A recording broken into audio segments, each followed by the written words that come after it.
Supercross is back. We are about to have a bunch of races. Karen, what do you think about that? You got to be close to the mic, remember? Oh, I am so excited. I can't even stand it. Why? I love Supercross. Supercross is so fun. It is so fun. And it is coming back. If you're listening to this is our Supercross preview show. We've never done that before, but as you guys know, we do our Monday morning mechanic podcast where we would talk about, Supercross that happened over the last weekend. And we haven't been able to do this podcast for how long, Karen? I don't know. It's COVID time frame. I can't remember my middle name. Probably 2.5 months. I think the last race was Daytona, and it was back at the beginning of March. I think the last race which we had was like March 7th. And right now as we record this, it's May 29th. So that's almost 3 months. It's just off of 3 months. Yeah. So over 2.5 months, and it's back, though. It's back. And Karen and I, we were so excited when we heard it is coming to Salt Lake City. We've got a podcast jam-packed with some information for you guys, and we couldn't be happier. The only thing that could make this better is if we could actually go to Supercross, because that would be awesome. There's going to be no fans in the stands. We're going to get into all that stuff, but it's a no fan stand. We're super bummed because we wanted to go to this. We were going to go to Salt Lake for sure. We were going to maybe go to Seattle or Denver or whatever, and then Seattle turned out the epicenter for COVID. So we didn't go to that. They canceled. For those of you that if one of you guys was living under a rock, this COVID-19 happened. Everything shut down. Supercross shut down. NBA shut down. Everything shut down. Obviously, we all know this. And Supercross is going to be one of the first things to come back. Yeah. I know NASCAR. I heard NASCAR was coming back. Like they did a race or two, and UFC, Ultimate Fighting, did some things. I heard. But we're going to get into this. What we first want. UFC. Yeah, I heard that on a. They're like sweating on each other and breathing all. Yeah, but if they're tested, Yeah, I guess so. So. That was one of the reasons that Supercross was able to come back, was because, that sport is more of a single man, and you've got all your gear on, and you've got a built-in mask. Social distancing. Called a helmet. People are generally not within 6 feet of you. Yeah. And if they are, they're to the side of you, and they're not breathing on you, and you're going 25 miles Unless an hour you have on a dirt bike. Post-race disagreement or something. Which they do sometimes. Which they do. They do. So just as a little bit of a recap, in the 450 class, Eli Tomac is our leader. He was able to win the last race there in Daytona, and that put him ahead of Ken Roczen, because I believe in Daytona they were sharing the red plate, and they went in there. It was an incredible race, and Ken Roczen got out to an early lead, but Tomac just busted through the pack and was able to run Roczen down. It was a crazy good race. We should go back and watch it to get ready. Yeah, Tomac, he has 226 points. So that's the points to aim for at this point. And then Ken Roczen is 3 points behind there. And we've been pulling so much for Ken Roczen this year. We'd really, really like to see him do well. He's been kind of our pick here at the house.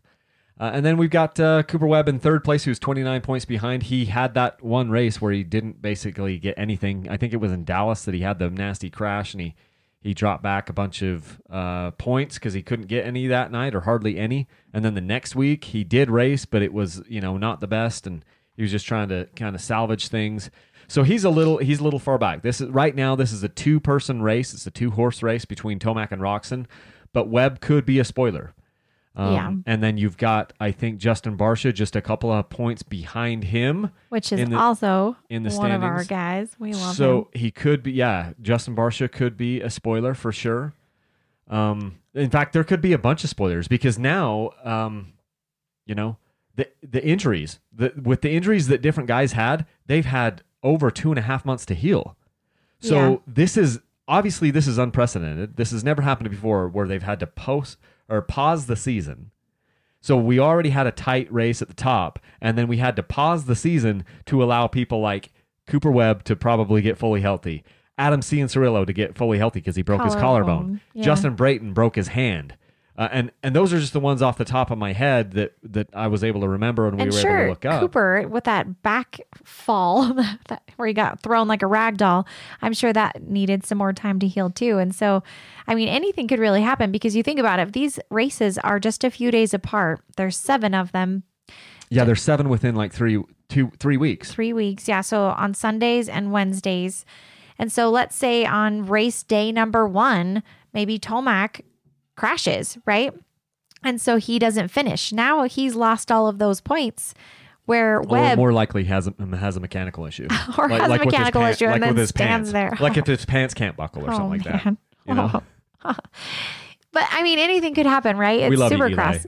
You, Eli, but you did have that pant malfunction. But then what I'm saying is, we've got all of these points that are on the line and you don't have that much time to recover. So let's say somebody does get hurt where it was like maybe a Cooper Webb injury where he needed an entire week to just pull himself together and heal as much as possible. But where you don't have that time frame anymore to heal, anything could happen with the points at this point. I don't know. I think it's going to be so fun to just watch how it all plays out and all of the unexpecteds, and it's going to be so fun. Yeah, it's going to be almost like an A1 because they haven't been racing against each other. I think there's going to be a lot of jitters, and then with it being like a totally new format, and then just like bang, bang, bang, all these races back to back. This is literally going to be so exciting. It's going to be so exciting. They've got essentially they're made for TV rounds because there's no fans. They're going to be at Rice Eccles Stadium here in Utah and made for TV. So, which they're made for TV anyway. I mean, Feld Entertainment is the one who produces these races and puts them on TV and records them. This whole thing is a huge TV production. And anyway, they've got more people that watch it on TV than are in the stadiums. Obviously, it's really fun to be at the stadium, but we've been to enough of these races. You actually get probably a better experience just watching it at home. I mean, it's a different experience. Because it's those spider cams, the web cams. What are they called? Well, yeah, they've got the spider cam that kind of crawls around and then floats around the stadium. So you can actually see up close how someone crashes or, whatever. Yeah, they'll do the replays and stuff. But it gives you something to watch. Whereas when you're just there's so much to look at, you almost don't know what to look at. And sometimes you miss what you should be looking at when you're in person. I feel if I'm sitting there watching Kenny Boy, and then maybe 3 riders behind them on a different part of the track, they crash or something, or they have a crazy fun battle. I don't see that because I'm focused somewhere else. But on TV, they focus you on whatever needs the attention. And they do their best. And obviously sometimes they miss things. Sure. You can't get it all. But if they do see something, they've got cameras everywhere and they'll roll back and like, hey, let's get it on camera 5 or whatever because let's show this in replay. So it is really good to watch on TV. It's a bummer that no one gets to go. But the COVID thing, man. Let's talk a lot about how it ended up in Utah. We don't have a ton of information about this, but what did you find out about how this ended up? Because they were gonna finish the season in Utah anyway. I don't know why they changed that. Because normally they finished the season in Las Vegas. Usually Utah would be like the second to last round. This year it was gonna be the last round, the final championship round, but they ended up getting all 7 of these races in Utah. What'd you find out about that, Karen? So a couple of things. They were saying something about how there were 5 different states that they kind of narrowed down that they could possibly do something like this at to kind of finish up the season. And basically, Utah was the first state to give them the green light and to be able to say, hey, we could make it work here, here, and here because this, that, and the other, right? And Utah was one of the states that were, cleared as well for COVID, as far as, some of our restrictions were lifted. Not all of them, obviously, but a good portion of them. And so that was how that happened. And then the governor, Gary Herbert, he was working really closely with Rice Eccles Stadium and Feld Entertainment. And, it was just, I'm really grateful that it's here because it's, I don't know, right up the street basically for us. So yeah, that's what I found out. Yeah. The only downer is Rice Eccles isn't the biggest stadium. It would have been kind of nice if they would have been able to be in a little bit bigger stadium. Like, where the Cardinals play in Arizona. That's a bigger stadium. All the baseball stadiums are bigger stadiums. So Rice Eccles is a smaller one. But we did find out that they're going to be changing the track layout every race. Yes. So that's super cool. You have a race on Sunday, and then the track is going to be different for Wednesday. So the Dirtworks guys are going to be like cranking and just busting these tracks out, which I think they can totally do from what I've heard. And especially since they don't have to move the dirt in and out. They just have to move it around and change the layout. Yeah. I think they're going to be awesome at that. And they'll probably start tearing it down the night right after the race ends, and then start moving the dirt around, and they could have it done in 48 hours, and then the guys can come in and do a practice or a walk around, see it, and then they have qualifying the next day. Yeah. As they kind of just fine tune things. But I think it's just so fascinating to me. When you think about, the logistics of moving Supercross week to week, they've got all their big trucks and all the dirts and, even the tough blocks and the just all the different pieces the that they use. podium thing in the middle the finish line stuff and all of the different pieces and all of the wires and microphones and cameras and everything. This will be so much simpler. All they have to do is move the stuff off the side, or put it to the sides, and then start spreading the dirt where they need to, and then stand the stuff back up. It didn't have to get in trucks. It didn't have to move across the country. So logistically, this makes a ton of sense. Yeah. And they don't have to clean the stadiums because no one will be there. So there's that. Yeah. So it's just going to make, in some ways, it's like, you think, this is going to be a lot of work. But I actually think, and obviously I don't work with Felder, the Dirtworks, or any of these people, but I think that this actually might be a lot less work for them because they don't need to move away to a new city. Right. So anyway, I think it's a really fascinating thing. I'm super glad that they figured out how to do it.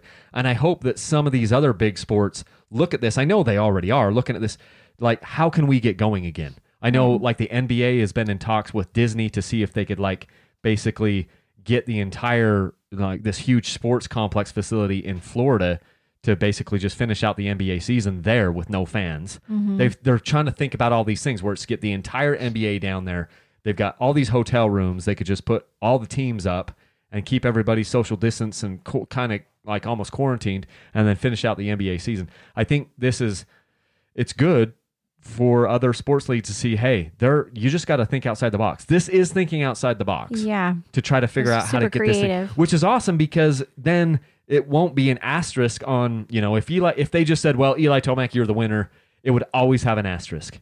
Yeah. But he's the year he won by default. Because we only had half the season. But now, whoever wins this, whether it's Tomac, Roxon, Webb, whoever it is. Totally Roxon. There will be an asterisk that only that only says, this person overcame everything and finished a compressed season. Yeah. So it's not going to be shortchanged at all. If anything, this will be harder because it's changing the schedule up. It's no time to recuperate if you get injured. It's just like having to process all this stuff and just compress it into this into this smaller amount of time, which I think is so stinking cool.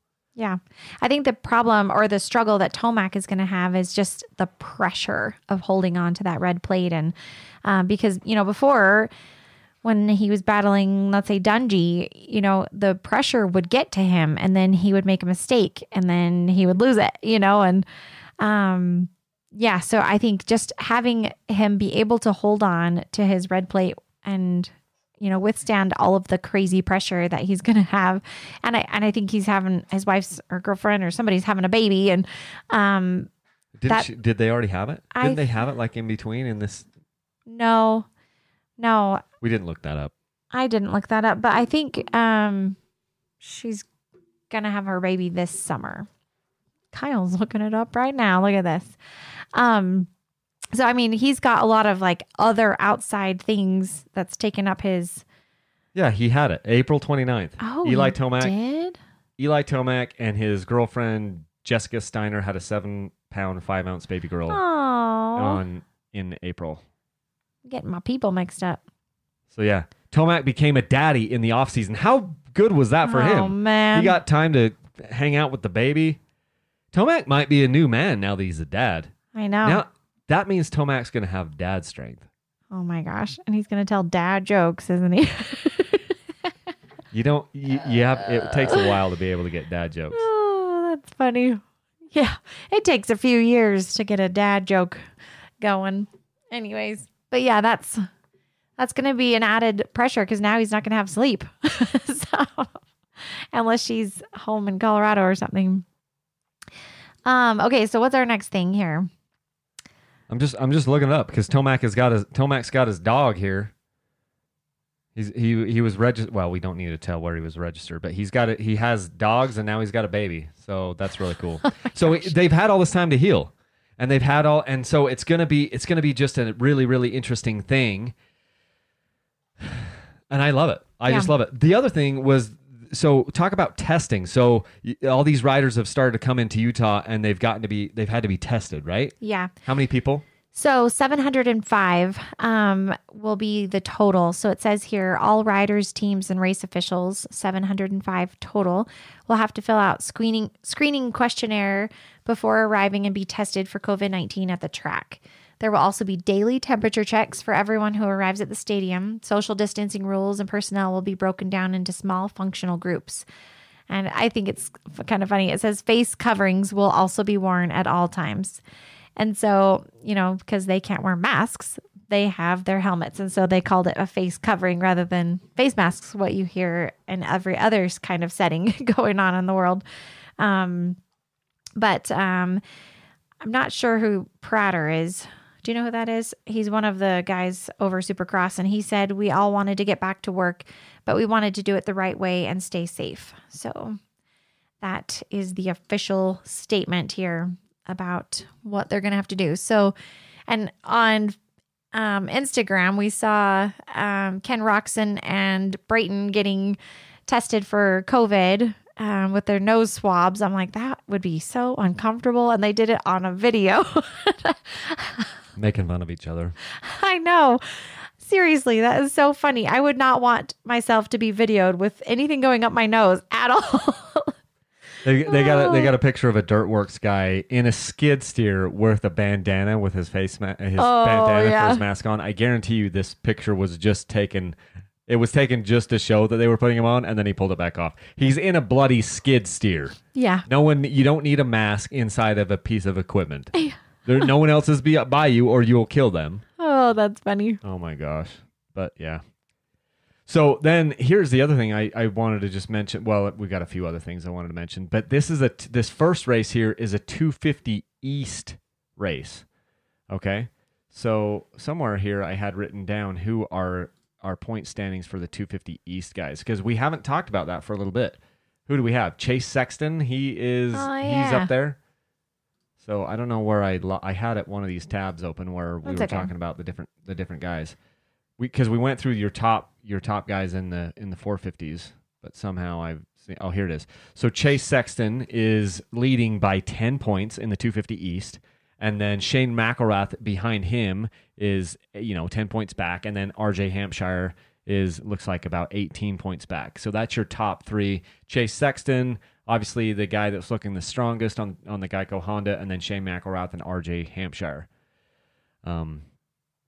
I think the last time we talked about this, we weren't too happy about RJ Hampshire, but then you forget. You forget. Marchbanks. It's too bad that we aren't going to have people there in the stands to boo Oh my gosh. I knew you were going to say that. Oh, poor Dylan. Yeah. He gets what he deserves though, right? Yeah. So new track layout. Everyone's going to be tested. Social distancing rules and face coverings are required. We talked about having races on Sunday and then races on Wednesday. I don't know why they changed this. Why didn't they do races on like Saturday and then Tuesday or something? I don't know. But they got it done for races on Sunday and then Wednesday. Probably some kind of TV deal or something. Yeah, it might have been a TV thing. They're like, we'll get better viewership on Sunday. That's probably what it was. And since there's nothing else live, we don't watch a lot of TV in our house. But when I have turned the TV on, like trying to do a lunch break or something, they're just showing all this, pre-recorded stuff. Oh, here's this college football game from 2 years ago, and here's the World Series from 5 years ago, and so they haven't had anything, live to show. So now Supercross hopefully is going to be live. The TV schedule, they're saying that round 11, which is on May 31st, which is in 2 days from right now, it'll be on living. It'll be a live stream and TV on NBC Sports Gold. You'll have it on NBC Sports Network, maybe even NBC and NBC Sports Gold. They're going to have it on a bunch of different places. So TV switchover. I think these times are Eastern, so you're going to qualify at 12:30 Eastern, and then the TV switchover, which will be on NBC, will be at 4 p.m. to 6 p.m. Eastern. So for those of you here in Utah, that means 2 p.m. or no. Yeah, 2 p.m. here on Sunday. Well, our home church can just be earlier. So there you go. And here's another question that I had. So does this when they're going to do a compressed schedule, Karen, and you're going to have 7 races in 3 weeks, does this give enough time for riders to recover? What do you think? I mean, on one hand, your instinct would be to say no, but on the other, I mean, they do practice all through the week anyway. And they work hard. And so it's kind of like, I don't know, an intense workout on Wednesdays, getting ready again for the weekend. It probably is nice for them to not have to travel a bunch and go back and forth here and there. I don't know where they're going to be, practicing or doing workouts. They'll probably just want to come riding with their bike channel. Oh, totally. They'll probably want to come do some, some fun stuff out here with BBC. And, like on Tuesdays or Mondays when they don't have a lot going on, they'll probably just want to come ride with me. Yeah, for sure. Because they're going to be getting enough time at Rice Eccles. Hey, if any of you guys want to, if you want to come ride, we can bury the hatchet and we can. Oh my gosh. We can go ride. Let's have Kenny Boy come ride. Oh my goodness, that'd be so fun. We'll just have him over for dinner, and we'll get him as a guest host. We'll set up another microphone in here. We'll do a guest host. Seriously, or a guest podcast with him. Yes, that would be great. But I think you're right. I don't think it's too much because so you're going to race twice in a week. Or essentially 3 times, because you go Sunday, Wednesday, Sunday. So inside of that week, you've raced 3 times, which I think is so stupid awesome. But I don't think it's going to be too much because you think about it when they're doing in the motocross season, they're doing 2 30-minute motos a day. Here in Supercross, it's physically demanding, but I don't think it's maybe even as physically demanding as the motocross is because they race for an hour in those races, and then throughout the week they're busting out these 30, 40-minute motos. For the conditioning. Well, and I think if we back up a little bit and really just take a look at the caliber of athletes we're talking about, they are so refined and, they're the cream of the crop for athletes and their mental status and their physical, like all of it put together, they're made for this. So I don't think it's going to be that much of a stretch for them. The only thing it would probably be is mental, because some of the riders have often said, Salt Lake is the loudest stadium that we go to. And we feed off of that. And we know that there's something happening right behind me because of the crowd. And they won't have that. They'll have to have their, crews and mechanics yelling, and they're not going to hear them over their machines. Yeah, but so there is that argument to be made. I would argue actually on the other side, because I was going to ask you, is no fans in the stadium, is that going to be a factor? You think maybe? I do. I think they're going to miss that part because then it will feel more like a practice. I think they might miss that, but I don't think it'll be a factor in the actual racing. Sure. The reason why is because, so I'm not a Supercross racer. I've never raced Supercross, but here's what I know. When I'm riding my dirt bike as hard as I can, I'm 100% laser focused on what is right in front of me. I can't think about taxes. I can't think about bills. I can't think about anything else. That's the first thing that comes to your head. It's just the first thing that came to my head. I still need to do my taxes, our taxes. But it's nice. It might give you like this little bit of an extra boost if you hear the crowd. But let's be honest. Most of those guys don't know if the crowd is rooting for them anyway.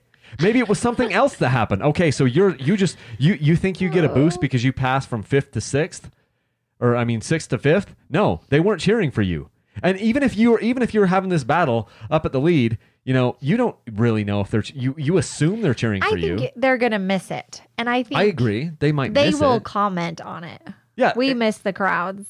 I think they will miss it. But as to whether or not it will actually make the racing worse or better, I don't think it will. I think there's just it's so bloody loud inside your helmet. These bikes are so loud. And there's all those guys right there. It's inside their helmet.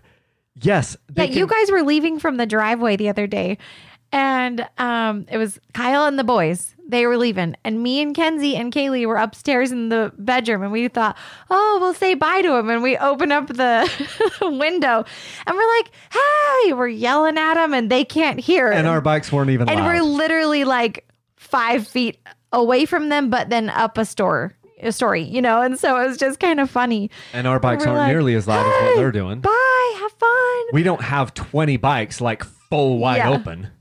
But then there's like 70,000 people screaming too. So at Ricycles, it's only like 30. We're talking. But we get loud up in here, folks. We take our Supercross seriously. It's like 40. I don't know, 45. Here in the Rockies. And it has been it is pretty loud. It has been pretty loud. The last few years it's been loud. Especially it got really loud that one time when Tomac was running down Dungey, and they had that deal. That was really fun. But I don't think it's going to be a major factor. Yeah, they're going to miss it. Yeah, they're going to be talking about it. It will be brought up over and over again. But I don't think it's going to really affect the outcomes. I just do not believe that Roxon would have won that race if he would have had the crowd cheering. No, I don't think that. I think that whoever wins will win, and it will have no bearing on whether or not there were people there. So my question is, does everyone have their popcorn ready? Because I do. No, you don't. Yes. Did you go to Costco and get more popcorn? Yes, I did, with my mask and gloves on. So we've got Kirkland brand up there? We have Costco fist popcorn. bump. We just fist bumped. Because we were running out. We ran out the other night. We had to go to Orville Redenbacher from Smith's Click List. Which is not as good as Kirkland brand. No, it's not. If you guys haven't had the Kirkland brand, it's like the movie theater butter popcorn at oh my gosh. I'm not a huge butter fan, like on popcorn. If I go to the movie theater, I say no to the butter because it's just the oily, greasy stuff. But I think it's the movie theater butter popcorn. Popcorn 101 here with the brothers. At Kirkland brand from Costco. It's phenomenal. It's absolutely phenomenal. If you haven't had it, you haven't lived yet. You haven't lived. The thing where I do think that this whole compressed schedule could play a major factor is with injuries. If you think about it, as things were kind of wrapping up there earlier in the season, Cooper Webb had that problem where he crashed and he basically got no points at Dallas, but he was able to gut it out and figure out how to race the very next week and salvage some points. If that same thing happened to him here, he would have definitely missed at least one race. So I think that the injury thing is really going to be critical because now they're all essentially healthy again. But if you tweak like an ankle or you break a collarbone, boom, you are completely and utterly out of it because all of this will be finished before you get a chance to come back. So if you even just these minor injuries and things that guys sustain, I think that's going to be an even bigger factor than it ever was before. Do you think that this will subconsciously make everyone a little slower than they would normally? I hadn't thought about that. So obviously everyone's going to talk about the altitude, and the bikes are slower because it's about 4,700 feet or something, up at Ricycles Stadium, and so all the bikes are going to be a little bit down on power, and that would maybe then give Eli Tomac an advantage because he trains in Colorado where it's about the same altitude. Mm-hmm. So he maybe is going to be a little bit more poised to handle this, where he's riding elevation, being used to the elevation breathing and the bike. As far as whether or not I think they'll ride slower because of the compressed schedule, no, I don't think they will, because they'll be out there and the adrenaline will be so high, they'll just be going max heart rate as fast as they can, no matter what. Even though they know I've got to rate, because that's the thing about riding dirt bikes is it's very difficult. If you get into a battle with someone or whatever, you're pushing so hard, it's almost impossible to think about anything other than the moment that you're in right now. Obviously, if you're out in a big lead or whatever, and you're like, oh, I've got a 29-point lead in my championship, then you've already made a determined decision that I'm not going to push harder than that or harder than a certain thing. But in the heat of the moment, I don't think you're like, I'm going to dial it back a little bit because I got a race in 3 days. Just throwing a question out. I don't think so. But these are all questions that are legitimate, and people are going to ask them, and it's going to give the people, that do this for a living. Karen and I don't do this exact thing for a living. We're just fans. It just gives them all kinds of things to think about and to talk about. Yeah. So we don't do this for a living. Well, we don't cover Supercross for a living. Oh, too bad. So, but yeah. But as far this isn't basketball, I think it would be harder to do no fans if you're in basketball or football. Basketball feeds off the crowd like crazy. Yeah. Whereas I just don't think that these guys are feeding off the crowd in their riding. Well, and this could be a good time for any husbands out there to start getting their wives into Supercross because, it's more frequent and it's the end of a season and there's lots on the line. And I don't know. So invite your wives to come watch it because we need more girls out here. We do? Yeah, we do. I love it. I love the fact that we can watch it as a family. So my last question for you is, do you think that this is going to be awesome? Do you think it's going to be freaking awesome? I'm pretty sure I already said I have my popcorn ready. So I am so excited. As soon as I heard the news, I literally jumped up and down. I was so excited. I think this is great. It's a great compromise to the season of what it could have been. Just giving Tomac the win with that asterisk. I heard talk of them saying, we could postpone it until the fall or whatever. All of those are not as great, of an option. I think this is the best that they could do. And I think it's a good move for Supercross to just crank them out right now and get it going. And then I heard that they are postponing motocross. So that way there's no overlapping weeks for that too. So that's a good thing for the racers. Yeah. I would say if any of you are out there complaining, stop complaining because this is freaking awesome. I get that Ricycles isn't the place that, even though I'm from Utah, it's not the place that I would choose to have 7 rounds in a row. But the fact is, Utah is bloody awesome, and we were able to get it done. Arizona was not able to get it done, and Denver was not, and Colorado was not able to get it done. There are places where it might be better to host 7 rounds in a row, but those other states didn't step up like Utah did in whatever way. I don't have all the details. All I know is Utah is bloody awesome. So hashtag Utah is rad. And I'm glad that we were able to get this done. Are you going to actually hashtag that? No. Oh. You can't hashtag a podcast. You could hashtag it on any of your videos. Your mom can hashtag it. Your face can hashtag it. Anyway, it's pretty super cool. So I'm really glad that we've got Supercross back. I couldn't be happier. I guess I could be happier if we were doing it in a massive stadium. It would be a little bit better. But other than that, and I'd be happy if we could get to go to it. But maybe we'll just go drive around Ricycles or something. We'll take go our video College Avenue and roll the windows down and see if we can hear dirt bikes. We'll just yell for Ken. Go Ken! Not Eli. Eli's a homeboy. He's from Colorado, just across the way. I've been rooting for Ken from the beginning. You can go back and listen to these podcasts. I know. I've been rooting for Ken. He's a homeboy. He's got a house here in Utah. He's a Utah man right now. Yep. His wife's from here too. Your mom's from here.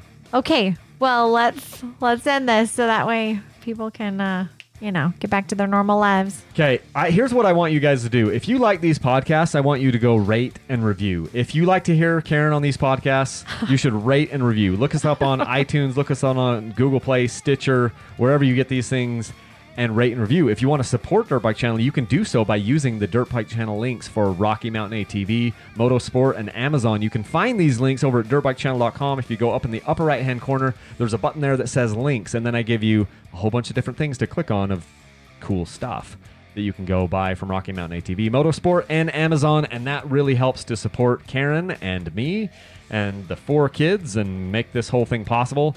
What else, Karen? I don't know. Let's go. No, you know what you're supposed to say. Let's go, Supercross. Leave a single track. Oh, my goodness. She said it. A single track. She said it. I told you I would if Supercross was coming back.